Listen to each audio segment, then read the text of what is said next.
नमस्कार। आज मु मोर अंतरात्मर स्वर शुणी मोर आत्मसम्मान पाई, मोर अभिमान पाई और कोरी जनसाधारण स्वाभिमान पाई विजु जनता दलर प्राथमिक सदस्य पद इस्तीफा प्रदान करुछि।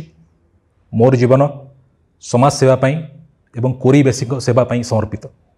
आगामी दिन में कोरीवासी भल पाइबा पाथेय करी मोर समर्थक एवं साथी मान परामर्श रे मोर आगामी कार्यपंथा निर्धारण करी। नमस्कार। आज मु मोर अंतरात्मर स्वर शुणी मोर आत्मसम्मान पाई, मोर अभिमान पाई और कोरी जनसाधारण स्वाभिमान पाई विजु जनता दलर प्राथमिक सदस्य पद इस्तीफा प्रदान करुछि। मोर जीवन समाज सेवा पाई एवं कोरीवासी सेवा पाई समर्पित।